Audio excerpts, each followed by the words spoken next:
All right, a warm welcome to all of our viewers tuning into the CGTN live stream. My name is Omar Khan, and I'm live here at our CGTN studio in Guangzhou in South China. And today I'm joined by three wonderful guests. I'm going to get to them right away. Today's discussion, we're going to be looking at what we just witnessed on Fox Business News. We saw Trish Regan from that American channel go up against CGTN's Liu Xin. We had about a week of build-up and anticipation to this heated debate, and I think what we just saw was a bit of a different sort of discussion or dialogue. That's one way to describe it. A bit more tame, a bit more calm, a bit more relaxed. Both looked very cool-headed, had a very intelligent conversation. A lot of people would have not expected that given the previous exchange of barbs and rhetoric, what we saw on Twitter, and of course in both of the anchors' monologues. Now, to get to my guests, I should say, joining me today, like I said, three wonderful gentlemen here. Joining me right here is Harley Sadin from the American Chamber of Commerce in South China. Almost 3 decades here in China, promoting friendly exchanges between America, between the Chinese, and of course, I have to say, more of an international community. I've been to your events. You have people from all over the world. Next, I have Matthew Bussins, who's the editor-in-chief at That's PRD, like myself, working in the media industry here in China, covering news, covering lifestyle, a whole range of topics. And of course, Win Huang, who's been working in the AI field in STEM and STEAM education technology, who's worked with the UK about bringing businesses here to South China. So a diverse group of people joining me today. I think I've already spoken too much. Gentlemen, what we just saw, we saw CGTN go up against Fox Business News. What are your initial takes from what we saw right now? Harley, I'll begin with you. Well, having watched two what I consider brilliant network anchors talk to each other, the first thing that I would draw is that as two nations we have far more in common than that which divides us, and that has been said by many experts over time. Clearly, it's obvious that the U.S. side has some very legitimate concerns that were raised. China has addressed some of those issues. We've been working on some of those issues here locally, and also with the central government of China. I think China is aware of the issues that the U.S. has raised. Unfortunately, it seems that the dialogue itself has stopped, and I think that might have something to do with the cultural differences, misunderstandings, preconditions that may have been set. But the reality is that as these two super anchors can come together and have a very civilized conversation on very difficult issues, I think as two nations we should be able to sit down at the table and resolve the issues. And perhaps there are things that we initially agree to, we can separate those and agree to those, and then move to a second round when we can discuss some easier issues, and finally go to the difficult issues. You know, if there's no dialogue, there's not going to be any resolution. And I think this actually set a very good example of what we can all follow to reach a final resolution. Absolutely. I think a lot of people going into this said, actually I spoke with one person, they were telling me, this actually is a bad idea because it's going to be a showing of this sort of sensationalist nationalism. Whereas in my opinion, like you just said, facilitating this dialogue, that can't ever be bad, even if it goes off track, even if it becomes a bit harsh, but we didn't see that this time. Right. I firmly believe in exchange of conversation, exchange of dialogue. No matter what it is, it's a good thing. Matt, what's your take on that? I thought the whole thing was very, very civil, and I think going into it with the rhetoric that built up to it and led into the debate, there was sort of an expectation, I think, in some quarters that it could be kind of heated. I thought Liu Xin did a really, really good job of answering the questions and sort of addressing Ms. Reagan's issues and her questions. But yeah, I think, like, you know, as Harley said, dialogue is going to be important, and I think that's what needs to be done. Like, there's been a lot of, you know, bombastic statements coming from both sides, but unfortunately from some people in the current administration and the White House, there's been a lot of, you know, really, really impactful statements and powerful statements that have been made. I'm not sure how much those help the situation.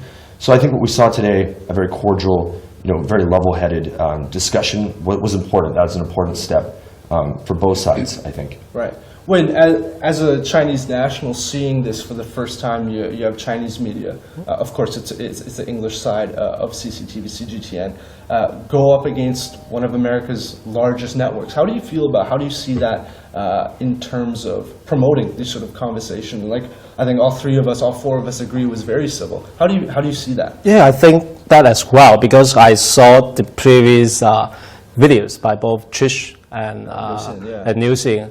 And then when you just watch the debate, they are more civilized, more soft, and it may surprise the people, 吃瓜群众. I mean, the people eating a watermelon and then want to see something that very heated debate, but actually is a bit soft, a bit civilized. I think it's good that, so I can see that actually from both sides want to really see the damage from the trade war and really want to reach some sort of agreement. And from Trish's questions, so I can see the things that they raise about intellectual property, state capital, something that I think the dialogue you guys just mentioned that we need to explain a bit more about this and for more understanding from the American people. Absolutely. So we've kind of discussed just our brief take on how this sort of dialogue, this debate went. I want to kind of dive into, I'm gonna start with you, Matt, on the media aspect of this. To see, because these two anchors are speaking essentially for their sides, their countries in this trade war. Of course, there's no affiliation, and as they both made clear, but they both have opinions supporting their country's view and approach to it. When media gets involved in this sort of, it's become a global issue, this trade war. You have supply chains running through China, absolutely, spawning out to Asia, you have through Europe, you have through North America. What is media's role in sort of disseminating information and sort of fueling this sort of conversation? How do you see that? I think, I'm going to be brutally honest, I think a lot of the coverage of it has not been fantastic. There's a lot of different players at work, but there's a lot of misinformation that's been spread. And I think what we talked about just before we sat down to watch the debate today, a lot of this started just due to misinformation that was spread initially on Trish's show in the first place. I think that the media needs to do a really good job of reporting on the facts, of trying to shift through the noise. There's a lot of misinformation that's being spread, not just by the media, but also by the government, right, that are promoting information that's not entirely true. So I think media definitely plays a role in disseminating this information, but I think that there needs to be some hard-hitting looks at the actual effects of this trade war. I mean, with the most recent set of tariffs that were released, Trump made it very, very, very clear in tweets and on live television that it was going to be China that was going to be paying these tariffs. There's a bit of miscommunication about who pays for the tariffs. And a lot of that got picked up and reported by people. And there were some people that did a lot of great stuff and sort of looked at it and said, CNBC did some great work looking and saying how much, who's actually taking it. And the number they were throwing around that I saw earlier was it could be up to $64 billion that the American economy takes a hit on by the end of the year as a result of these tariffs, and American households that could be, the numbers vary greatly, but I think CNBC had $500 to $800 for a 4-person household. So there are people doing some good work, and I think people do need to dive in and take a look at who are the people that are really affected, both in China and in the United States, and globally for that matter, as opposed to focusing on the bombastic statements and the often very heated rhetoric. That's right. Right before we watched Trish and Yosin spar right there, we were talking about who still watches news or American media. You said you watch all of it. Your take on following Chinese media, international media, American media, how is it? Is it difficult to sift through what you want to find, what's valid, what's true about what's going on between the world's two largest economies? How is your view and approach to really kind of finding that truth? I know it's hard for all of us, but how do you see that? Well, these are really complex issues that we're talking about. You really cannot expect everyone to understand what is in hand, what is being negotiated, what the consequences of the actions on each party is. And that's why, of course, they're best left to experts, right. To negotiate in a very friendly, private manner, and not negotiate everything that's supposed to be negotiated on TV. Of course, one of the things that has happened in this particular case is that we can see that American people and Chinese people are polarized to a point where each have a separate opinion, and each side seems to be fully supporting their own government. Of course. And we don't really need to get to that point. What we need to do is encourage both governments to go back to the negotiating table, to start discussions without preconditions, and I think that will really help advance the cause. As far as You know, every morning I spent time reading online many different news stories and trying to find a balanced, happy medium. But the reality is today's media, they seem to be slanted in one direction or another, depending on who their audience are. Yeah. Go ahead. Yeah, well, I think at least this time from debate, Trish won't say that, hey, this is state media, and then stop the conversation, or at least we open the conversation and we can continue to debate in a reasonable way. Yeah, so that's important, I think. Like we said, from the beginning of what we saw, there was a bit more of an acceptance to have this conversation. Now, in terms of their arguments, they went over intellectual property rights protection, they went over the tariffs. What stood out to all of you in terms, I don't want to say who won or who lost, it seemed very, I don't want to use the word scripted, but very controlled. Yeah.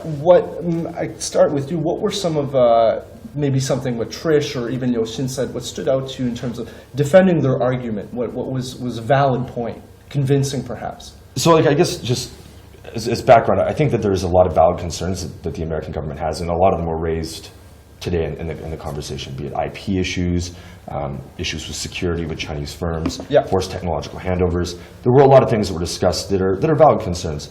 I thought a lot of the delivery of how Trish delivered a lot of the questions, I thought a lot of it was at times a little bit maybe condescending. And I thought that Liu really didn't take the bait, which I thought was quite professional. She kept a really good composure, and she was sort of able to say, hey, look, you know, there are issues. She was able to admit there are issues. We're working to deal with these issues. But these blanket statements that are being made, she used the term blanket statement at one point. These blanket statements, this heated rhetoric is really not helping the debate. And it's not going to benefit anyone down the road, right? We need to just tone it down. I thought they both had a lot of valid points, but I thought Liu handled it very, very professionally and came across quite genuine, actually. Right, so I can kind of get a bit more deep here on the topic of intellectual property rights protection. You work in the tech industry. You've interacted with American business over the past 3 decades. What could you say, what are some of the experiences? There's this sort of idea that if you come to China, you're going to lose your sort of knowledgeable assets. You're going to lose that sort of IP. You've interacted with so many business, not even just American. Sure. How can you speak to that? Could someone make that claim? You go to China and you're going to lose those sort of trademarks, or you're going to be in trouble? Well, it's certainly a concern on the part of not just American, but any international company or foreign entity that has set up in China. It's a concern that they have. Now, whether it's a rightful concern or it's real or imagined, it is a concern. It's something China needs to deal with to get rid of both the imagined side as well as the real side of IPR infringement. And I think that's a really important issue. It seems, however, that it's a very big issue on the American agenda. It's a legitimate issue. It is really an important one to address. China is continuing to try to push towards an innovation-based society. It is something that's promoted very heavily by the central government. And if you are going to innovate, you have to protect the innovation so that the person who innovates can benefit from that protection. So this is really no longer something that's for the foreigners or the foreign companies. IPR protection is something that's extremely important for China to advance itself into an AI society or the next technology-based society. Today, if you look at the courts cases, 99% of the court cases in China that are filed in the IPR courts are Chinese against Chinese. And the number of cases that are filed against foreigners or foreigners filed against Chinese are minimal compared to the overall case. So it is something that China needs to for itself heed, because it itself is going to be a part of the international development of technology. Today, China has files every year more patents and is awarded more patents than any other country in the world. So we have to look at it not from a point of a U.S. Chinese thing or a European China issue. It's a Chinese issue. It's an issue is that if Chinese feel that they are protected, and then, of course, Mr. Huang feels that his technology is protected, then I would feel the same way as well. It's mutual, it goes both ways. It is something that's good for everyone. It is not something that benefits only Americans or foreigners. You spoke of innovation and AI, and that's something I think you could kind of comment on, but given your sort of experience working with international firms or startups or investors looking to establish in China. Yes, indeed. This has to be a concern for some of the people you've worked with or interacted with. Yes, I think in my previous experience with some UK companies, some really fear about the intellectual property, and then they won't go into the Chinese market. But for those who do get into the Chinese markets, so there are two kinds of companies. One, they don't have actually much technology, much IP, so they don't have to too much worry about this. Right. But for those companies do have their own intellectual property, they will try to figure out, so what sort of technologies I will use in these Chinese markets, and make sure that they keep something in their In their pocket. In the pocket, yes. So that's a company. So if you're a businessman, you will think about these sort of questions, how to manage the risk. I think it's the same for other countries. Yeah. I think you go anywhere, you set up a company anywhere around the world, of course you're going to be worried how you're treated in the country you land in. Yeah. I think Liu Xin mentioned this before this debate, that when it comes to the percentage of IP theft, it's a small percentage, and it's a concern when you go everywhere. Yeah, and also I just want to make one point that because I was born here, and like 10 years ago, we do see a lot of pirate CDs. Right. Yeah. Pirate CDs, but now people increasingly watch the television, the dramas online on iQIYI or Youku. Yeah. And because of the copyright issues, it only restricted to Chinese IP address. So many of my friends, when they go to study in the UK or US, they need to use a Chinese VPN in order to watch. To go back. Like when I go back to Canada and I want to stream my music, I need to switch my phone to a Chinese server. So I can still listen to my music. Yeah, your QQ music, whatever. Yeah. Exactly. So you can see that is improving. Yeah. Right. So I don't want to ignore the elephant in the room, but Huawei is a major topic of discussion, especially these past, it's more than a few months now. It's become a topic of contention. Yep. You have the U.S. side again. It's a technology firm. They're setting up 5G. They're the leader in 5G right now globally. But they're more than that. They make phones. They make tablets. They make laptop computers. They've diversified what they can provide. But when it comes to establishing 5G, there's a major concern from the U.S. saying that Huawei has backdoors or it's too closely connected to the Chinese government. Yesterday they gave a press conference. They were very adamant. They were very clear that they're independent and they're there to advance. Again, 5G is going to be for the world. It's not just going to be selectively used in China or the U.S. They kind of mentioned that today in their debate. Just briefly, they went over Huawei. If Huawei was to come to the U.S., should they open their doors to everything they've developed, all their their technology? I can start with you, Matt. How do you see the treatment of Huawei? They are trying to establish, like I said, a 5G network, what goes beyond China, in Southeast Asia, around the world, of course Europe as well. How do you see this being a factor in the trade war? Because it is a bargaining chip, definitely, used by the U.S. Yeah, I agree with you immensely. And I think, again, sort of the key deciding thing that really brought me to that conclusion is with our friend Miss Meng, who was arrested in Vancouver. Being from Vancouver, this is something I've followed quite closely, and we've written a bit about it, and we have covered it a little bit. But Trump himself has made very passing statements, both on Twitter and in person, that maybe we'd be willing to let her go if there was a trade deal signed. I don't think there's any secret that she's being used as a bargaining chip. And I know it's definitely upset a lot of people back where I'm from because they sort of feel like they're a pawn in an American government game. I think the Huawei thing has been brought into the trade war and it is being used as a bargaining chip. I don't know how appropriate that is, and I don't know how legitimate the concerns are. Maybe the U.S. government has legitimate privacy concerns, but a lot of other governments, both in Europe and Canada and Australia and New Zealand, have come forth. They've all come to different conclusions. But a lot of them have come to conclusions that the threat might not be all that it's been cracked up to be. It's kind of hard to move forward with this whole Huawei case. I don't know, Mr. Saden, if you could kind of comment on this. The U.S. is coming to a conclusion not on hard facts, but on concerns, just suspicions. I find that extremely dubious to come to a conclusion and bar a company from participating in telecom infrastructure purely based, unless they're not telling us something, purely based on we can't trust them. How do you see that?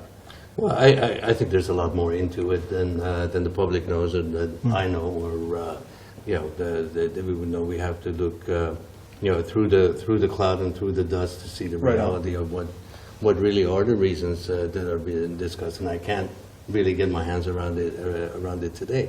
But the reality of what we have to think about is having mutual access, having reciprocal ability to invest, cross-invest in different countries. Clearly, American telecom companies are not given access to set up operating systems in China. That's really restricted. So the question would come, why would you let another Chinese company to have access to the telecommunication market in the United States? It has to be reciprocal. Right. Those are the things that need to be discussed. Addressed, that if we have access, they should have access. One of the issues that was brought up during the discussion between the two very capable anchors who impressed me today was the state-owned enterprises. The reality is that there are a number of companies, some 150, 200,000 companies that are state-owned, either by central government, provincial, or local governments, and naturally they're given preference simply because the relationships that exist between the government officials and that's the a historic reality. Is a historic reality. And how do we work to create a level playing field where we would have clean access in competition, in competing with state-owned enterprises on a level playing field, where we know that the U.S. government does not own any companies, and therefore it is not really taking sides that we know of. And also the other thing that we have always argued is the fact that in the U.S. we only have a company law. And if you have a Delaware company, it's called a Delaware company. It's not called a Chinese invested Delaware company. In China, you have foreign invested enterprises, you have domestic enterprises. By the virtue of that distinction, we are going to be discriminated against. Simple. But the reality is that China legislature just passed the new foreign investment law, which really covers a lot of those issues. It won't be effective until January of 2020. A lot of regulations have not been written, but assuming the regulations are written in a proper way that addresses a lot of those issues, some of the concerns that we have today should be alleviated. It's a step forward in the forced transfer of technology is one of those areas that is addressed by the new law, saying that no one is allowed to make transfer of technology a condition of investment. We don't know how that is going to be played. It doesn't say central government cannot do that. So there are a number of issues that we need to talk. But I think the only way going forward is talking, is dialogue, is trying to sit down and work out all these different issues.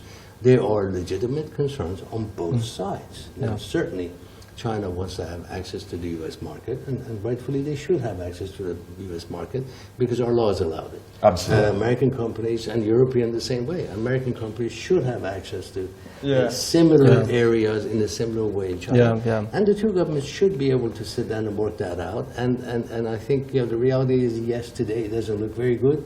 But the reality is that many of the issues that were of concern, that were not addressed for many, many years, are now being addressed. And at the end of this argument, war, whatever you want to call it, we are going to have an agreement, and it will happen eventually, because nothing is forever. It will happen eventually. And when it happens, it will be easier for everybody to do business, because there will be much more clear rules. I think that's the best way you put it right there. It's striving for a bit of transparency. That's going to help a lot. You wanted to add to that a little bit. I think 2 years ago when we visited the Huawei headquarters, so the vice president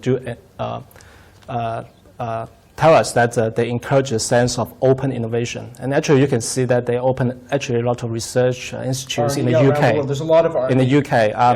And actually they have, I think they have a company there, and then their source code has been inspected by the UK government. Actually, their source code is most inspected. It's open. It's open, even than Ericsson. So Ericsson is they're more open source than Ericsson. And also, if you look at the CEO of Huawei, Yan Zhenfei, they actually also encourage a sense of openness. So he said that his daughter Meng also use iPhone rather than Huawei, and he's purely okay about that.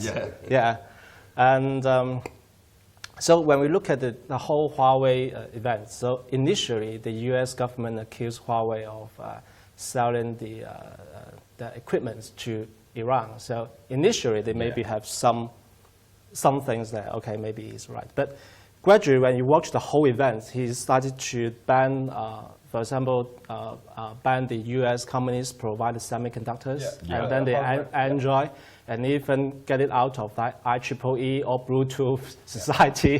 And this, I think, is really doing too much. So it seems it's one country versus one company. Yeah.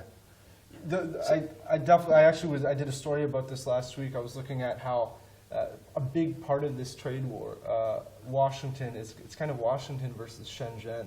You look at, they went after ZTE, they went after Huawei, and there's been discussions they could be going after DJI. Actually, the Department of Homeland Security said any drones, without mentioning DJI, they said drones manufactured in China should be approached with a sense of caution. So I'm glad we talked about that Huawei aspect. There's one more point here. I think this is more, Trish spoke about this in the debate. I kind of want to talk about, it's a kind of a cultural aspect or an understanding concept, state capitalism. And she asked Liu Xin to define this.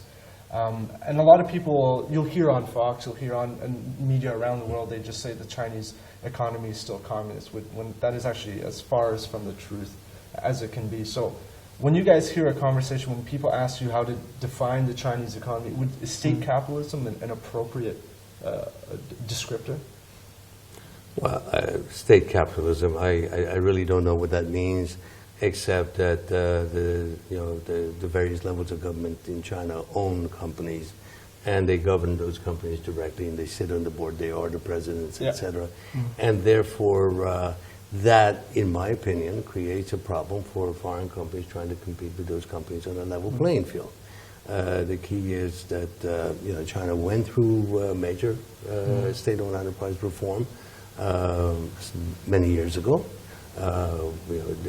Initially, during the initial years of opening up in the 1990s, early 1990s, and very successfully, which laid off some 50 million people and broke the iron rice bowl and created the opportunity for the private enterprise to rise, which now consists of about a third of Chinese economy.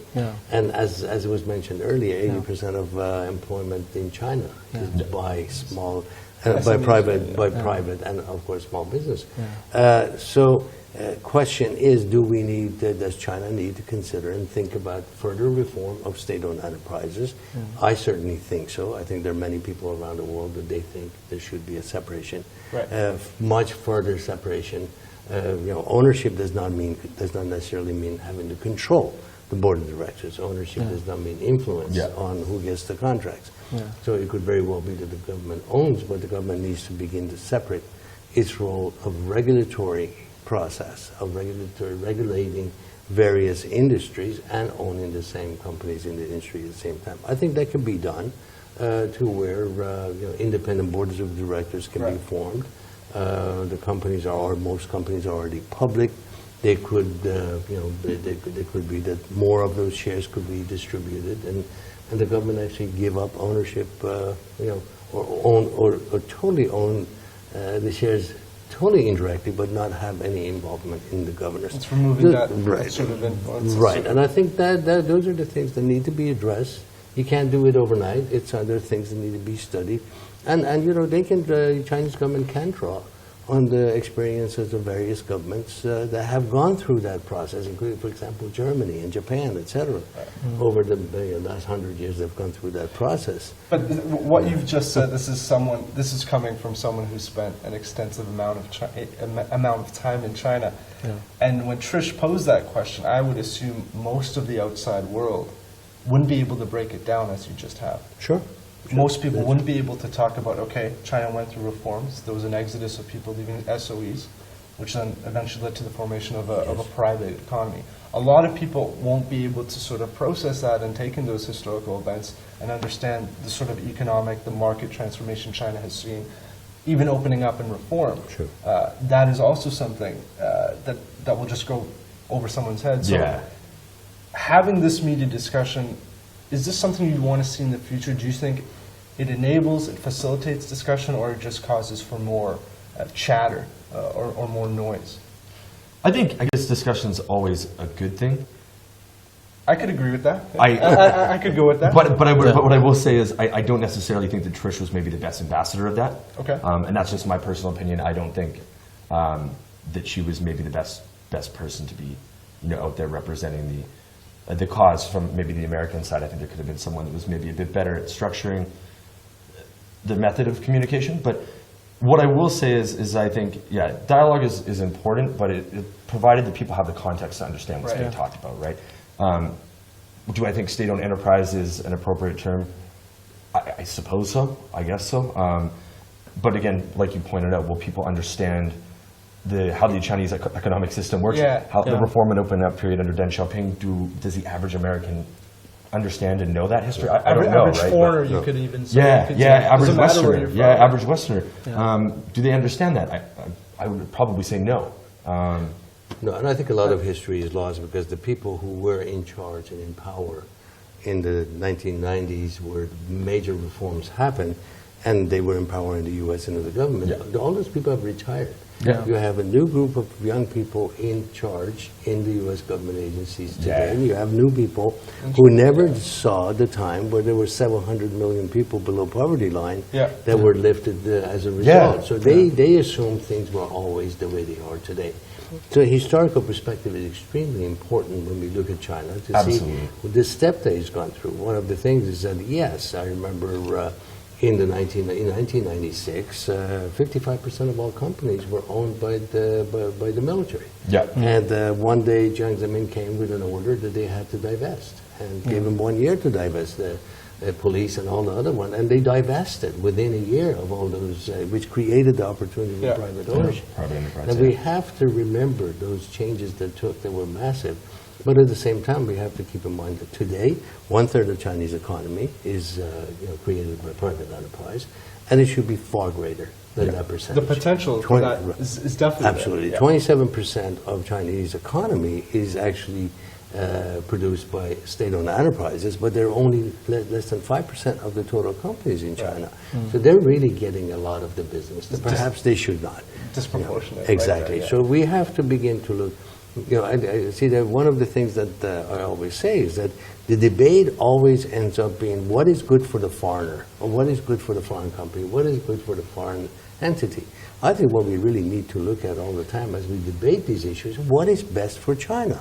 And I think what is best for China is for the privatization, for the reform of state-owned enterprises, protection of IPR, because Chinese are filing more patent and being awarded more patent than anyone else in the world. So when we look at it, everything that we talk about is really in the best interest of China, and it is not just something that makes me happier or makes me richer. And I think we can all benefit. I mean, the happier the Chinese are, the more prosperous China is, the better it is for the Europeans, for Americans, for Asia, for Asia, the world. for people around the world. Absolutely. Like I think we could all agree that it's so interconnected now that there's a lot of there's a sense of depending on not just your neighboring countries, but the entire global supply chain. It runs around the world. I kind of want to wrap things up. I want to ask final question, I suppose. As a Chinese, seeing something like this, and I don't, it's hard for you to speak for everyone who watched this, albeit it was in English. Do you think that this would push Chinese people to be more open to receive these sort of conversations with an American side? Because we can be honest right now, the sentiment between the two countries, between both peoples, is not at a high point. You're hearing people, the dialogue, the conversation is a bit more negative. Did this help? Would you say this would help a regular Chinese person's view of the current situation? I think when you see this from a trade war to some technology war, I think it might be my own personal view, but it looks like a wake-up call to American dream. Okay. Because it used to be like, so looking at Huawei, for example, we use open source model, Android, and also those chips. So this is all from America, from UK. So it's the whole open source ecosystem. But now, even Xiaomi and Oppo also use these sort of technologies. But after these events, I think even Xiaomi and Oppo may think twice that in case of those extreme cases, whether they need to develop their own like open source kind of codes at their backyards, and they may have these thoughts. But although in practice, from a technology perspective, it is important that for this open source world to run around a collaboration between programmers from different countries. Yeah. But it is, I think people will think about, well, we can't just do things about OFO, the shared economy, the OFO, or the Luckin Coffee, this kind of company, but need to focus more on fundamental research, such as the chips, the software. I can see recently, so last week, you can see the tax relief from the government that so they encourage companies more on doing research on the software or chips and doing these kind of things. Yeah, I think that's something we've all kind of pushed for, kind of agreed to today, that it is further openness, further transparency. Yeah. I suppose you could use the word inclusiveness as well. Yeah. To finish things off, I just kind of keep things light here. A winner or loser in the debate? No winners, no losers? There are no winners. Actually, I was quite impressed with the debate today. It was very civilized, very fact-based. Each side expressed their concerns very legitimately and rightfully, and I think each side expressed what's in the best interest of their country, and that's very reasonable. Right. Now, the one thing that I fear going forward, and we just talked about in Wynn's comment, is that if you look at Japan, the east side of Japan is wired based on 50 hertz electricity, which is British technology. The west side, it's a narrow island, and the west of the island is U.S. technology with 60 hertz technology, and that happened when U.S. and Britain were competing for market share. So and when the nuclear accident happened in Fukushima in Japan, the ability of transferring electricity from the west side that has excess electricity to the east side is only one line and very limited. Now, one of the things that we do know is that I can take my phone today and I can travel to any country and it will work perfectly, seamlessly. I don't have to get a new SIM card for every country. I don't have to do anything.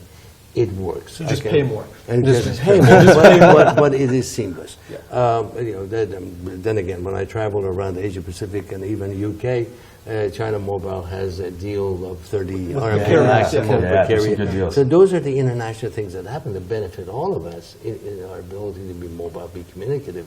Now, what I fear is the day that I would have to buy a different phone when I go to Asia or China or somewhere where China has wired versus where Europeans have wired, because you look at the GSM system in Europe, CDMA system in the United States, they have now seamlessly been married together through standardization that they're voiced. I can take my computer now and literally plug it into any voltage anywhere, as long as I just have the plug, no more converter. I used to have to carry converters. Those things were heavy. To make things happy. Exactly. I vividly remember. So I regret, I really fear the day that if we end up having two sets of technology standards where different parts of the world, Europe and U.S. and Japan and China would have different.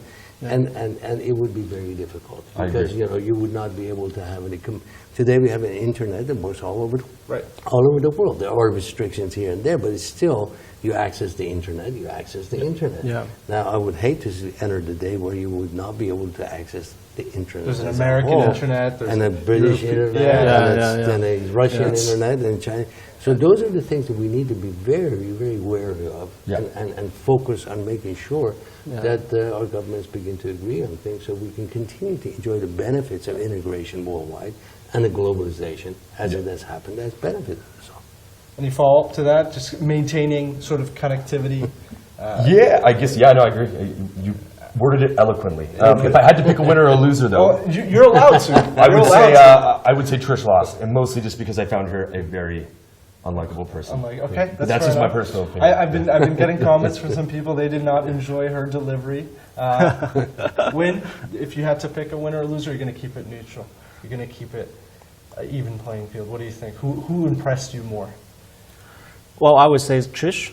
Well, it's mainly because compared with her previous So you're kind of going on the videos, point that I think she's improved. more soft. She's more just more soft Okay. on this, and then open the conversations that I can at least we could explain. I think he raised the points that I can see that American people are concerned about. Yeah. So that we do need to engage with this sort of conversations Absolutely. and continue to explain a bit more about this. Yeah, I wrote at the top of the debate.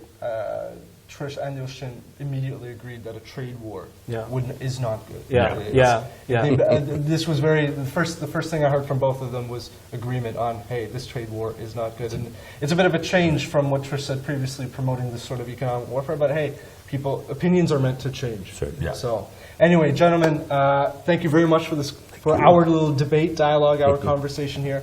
I'm hopeful that we can do this again in the future. Trish and Yoshin maybe can duel it out again. Round two. Yeah, round two. Round two. 2 rounds, 5 rounds. Round We could two, definitely do that. Yeah. I somehow think that if the program was an hour longer, we would have had a trade deal. Yeah, it could be. By that time, they could have banged Solved out all a the trade deal. problems. Absolutely.